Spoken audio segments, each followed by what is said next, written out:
Welcome to the Chronicles of a Cheating Wife channel. A new story every day. Don't forget to subscribe. I taste whiskey on my cracked lips. The burn reminds me I haven't eaten since morning, but I don't feel hunger. I feel raw.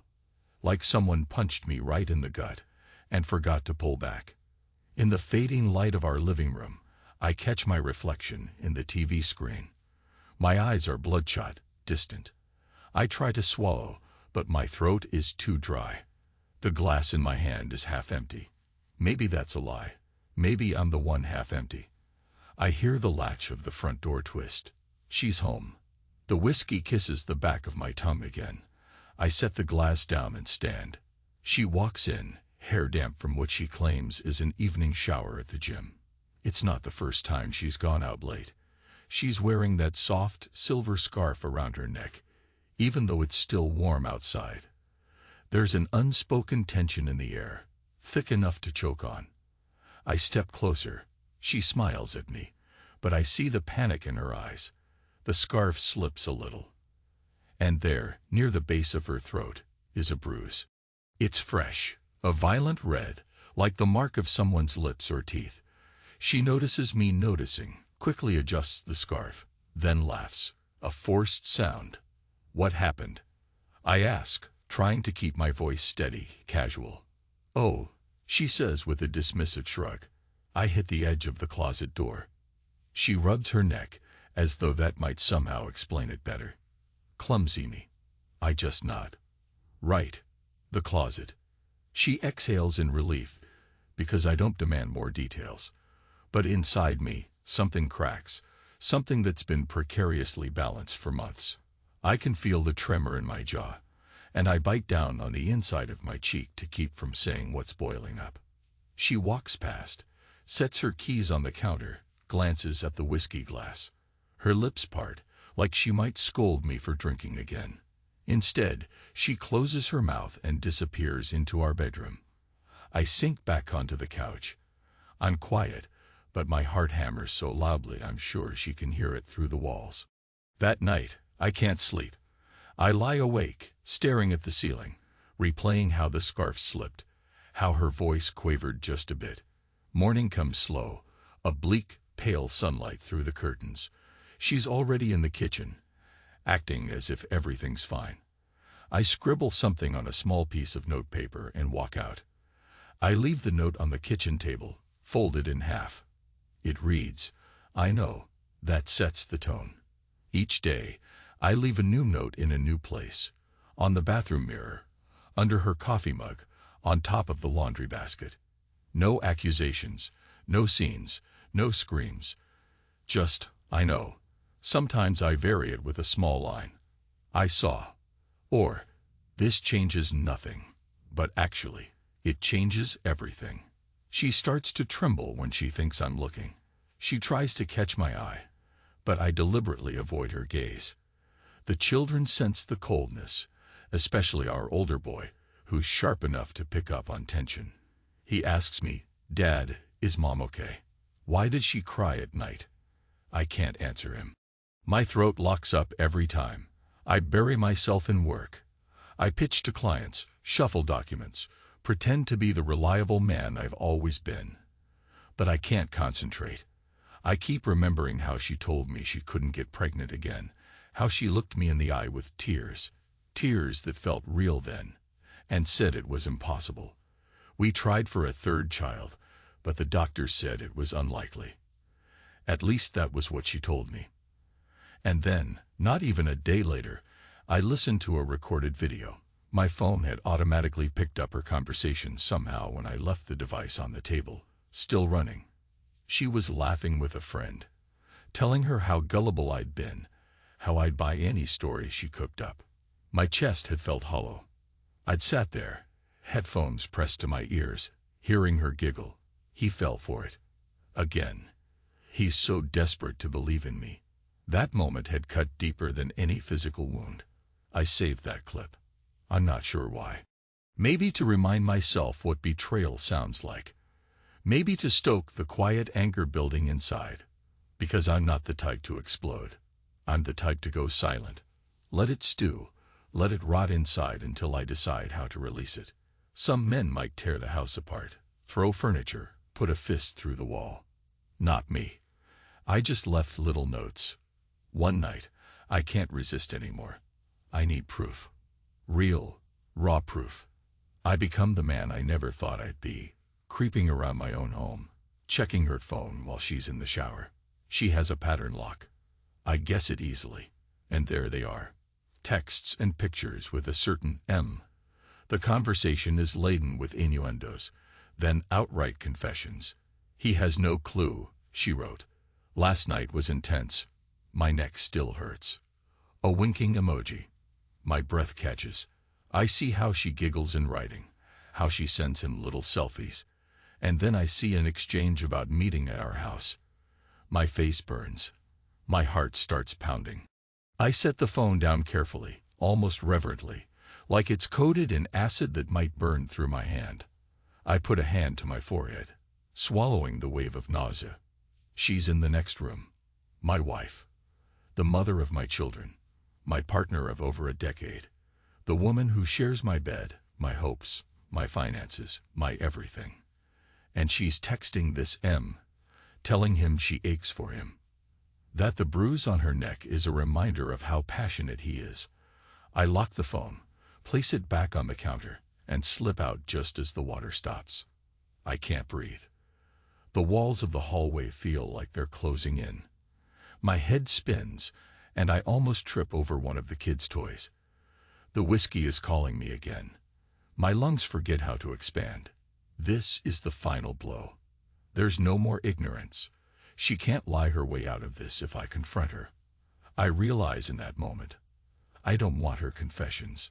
I don't want to see her cry or plead. I want her silent. I want her to face what she's done without me stooping to her level. The rage in my veins feels like it could set the whole house on fire. I wait. I plan. I watch from the corners of my own home, becoming a stranger in my own marriage. The next day, she goes out to the store. I know better. I track her phone location. She's at a motel not far from here. My stomach twists into knots. I tell myself I won't go, that it's beneath me, but my body moves on autopilot. I get in the car, drive there, park out of sight. And I wait. Minutes tick by like hours. The sky is an overcast gray, a reflection of my mood. Finally, I see them. She steps out of room 214. Her hair is disheveled, and her blouse is partially unbuttoned. Her face is flushed. Right behind her is a man, tall with broad shoulders, dark hair that's perfectly trimmed, a smirk on his lips. He puts a hand on her waist. My teeth grind so hard my jaw hurts. I catch a glimpse of them, leaning in to share a kiss. It's not a sweet chase kiss. It's loaded with heat, an unmistakable hunger. She whispers something. He laughs. They separate, and she rushes to her car, quickly fixing her clothes. He stands there for a moment, phone in hand, presumably to check messages or call someone else. Then he heads the opposite way. She drives off. I remain in my seat, heart hammering, hands trembling on the steering wheel. I'm more numb than furious at this point, but there's a roiling undercurrent of anger that could devour me if I let it. I finally start the engine. My reflection in the rearview mirror looks alien. Sweaty, pale, eyes ringed with dark circles. I drive home in silence, my knuckles white on the wheel. I don't recall the exact route. It's like I blink, and suddenly I'm back in our driveway. The house looks the same. Everything is normal, or so it would seem to someone else. But for me, the walls are about to collapse. She arrives 30 minutes later, carrying a grocery bag. She sees my car in the driveway and hesitates. I watch her through the kitchen window. She's adjusting her hair in the rear view, checking her makeup. My phone buzzes in my pocket. I ignore it. She finally steps inside. "You're home early," she says. I don't even look up. My voice sounds hollow. "Yeah." She lingers, as if expecting me to grill her about where she's been. But I don't. Instead, I quietly get up and walk past her. I can feel her eyes on my back. I lay a new note on the kitchen counter, right next to the groceries. This one says, "I saw you." She draws in a sharp breath. I don't turn around. I just keep walking. I don't need to see her face. I can almost hear her heart pounding, sense her confusion. But she doesn't say a word. And maybe that's the strangest part. She's not denying it. She's too afraid. She's waiting for me to explode or break down. But I do neither. I do the laundry, feed the kids, watch the evening news. Meanwhile, she's in the bathroom for a long time, probably crying, or maybe texting him that something's wrong, that I'm onto them. I don't care. Let her sweat. She starts flinching when I meet her gaze. The next day, I place a note by her mirror. I know who he is. And another note that evening, tucked under her plate. This is just the beginning. Days turn into a surreal routine. I function, but my insides feel burned out, hollowed. The kids sense the tension. My older son's eyes dart between me and his mother at dinner. She barely eats. I'm halfway through a meal when he finally musters the courage to ask, "Dad, why's Mom so sad?" She looks at me, tears brimming, silently begging me not to say anything that would destroy her in front of the kids. I gently set down my fork. There's a choice to be made here. Keep the charade going or start unraveling the truth. For now, I protect them. Sometimes people have tough days, I say. He nods, not quite satisfied but too unsure to press further. Late at night, I hear her muffled sobbing behind the bedroom door. I'm on the couch now, have been for a while. She tries to talk to me a few times, starts with, "I'm sorry," or, "Let's fix this," but I walk away each time. No confrontation, no shouting match. She's unraveling. I can see it in how she's constantly checking the windows, as if afraid I'll bring the entire roof down in one savage moment. But I do nothing. I wait, let her dwell in the silent aftermath of her choices. A week later, our oldest approaches me again. He's holding my phone, eyes wide. "Dad, I found this video. Mom, she's talking about you." He looks confused, hurt. My stomach lurches. I forgot to lock away that clip. I take the phone from him, not sure what to say. I realize something inside me wants them to see the truth, so they don't blame me for everything that might happen next. But they're just kids. I can't push this reality onto them. Or maybe I can. Maybe that's part of how I fight back, by letting her own words do the damage. That night, I gather both of my sons. My youngest is too little to understand, but my oldest is old enough to sense the shift. I play part of the clip, the segment where she's laughing, telling her friend she's lying to me about not being able to conceive again, just to keep me under her thumb. My older son's face pales. He glances at me, tears filling his eyes. He adores his mother. This rips away that innocence. The younger one whines, bored and confused. I pause the video, let the silence stretch. Then, in a voice that barely holds steady, I say, "Your mother isn't who we thought she was. Remember that. But don't hate her. She's still your mom." And that's it. I let them go. I'm not sure if that was cruelty or honesty. Maybe both. The atmosphere in the house shifts drastically. She finds out what I've done, storms into the living room, tears streaming down her cheeks. "How could you do that to them?" she shouts. "They're children. That's between us." I stare at her, gripping the sides of the armchair. "We're a family. Or were," I say quietly. "Everything you do is about us now." She tries to argue, tries to fling some desperate explanation. I watch her. She's on the verge of a breakdown. But I don't raise my voice. I just look at her. Sometimes I see the woman I married, the one who used to bury her head in my shoulder and laugh at silly movies with me. But then I remember the texts and the bruise on her neck from the man who isn't me. So I let her meltdown wash over me until her voice cracks, and she dissolves into sobs. I slip away, leaving her in the living room. Tears and trembling words echoing. Time passes in slow motion. Eventually, I discover even more evidence of her affair. Pictures, messages, a few explicit videos she's recorded for him. The sexual undercurrent is undeniable. She's exchanging fantasies, describing their encounters in detail. In one text, she jokes about how wild he was last night, describing the motel bed, how he pinned her wrists, how she loved the way he bit her neck, leaving that mark. The images burn into my mind. My heart clenches with rage. It's more than I can take, so I screenshot everything and store it in a special folder, labeled simply, Closet. I can't bring myself to watch any potential videos. The pictures are enough. I clench my jaw until it aches. My entire life has become a silent vendetta. Each day, I gather more proof. Each day I grow colder. She's frantic now, tries to be overly sweet around the kids, baking cookies and offering to cook my favorite meals, as if sugar could fix bullet holes. I barely speak to her. My only communication is those notes. You said it was the closet. Stop lying. I see you. And each one chips away at her. She starts losing weight. Dark circles appear under her eyes. She begs me to talk, to argue, to do anything but this. But I refuse. The betrayal is too deep, the wound too raw. I can't find words that wouldn't come out like venom.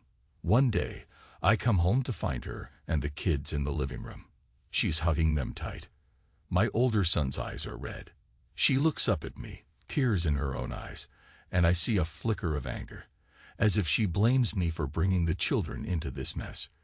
Maybe I do share some blame, but it's no longer about blame. This is about truth. She's finally living in the shadow of her lies. And that's not something I'm inclined to fix for her. Months go by. My parents call, confused by the tension they sense in every phone conversation. I brush it off. My sister tries to plan a visit. I stall. I don't want them to see this living hell, how the house feels haunted by betrayal. There's a hush that lingers in every room, broken only by the occasional forced conversation about groceries, school events, or bills. Behind it all, I gather my evidence. I piece everything together. I don't want just a messy confrontation. I want a precise reckoning.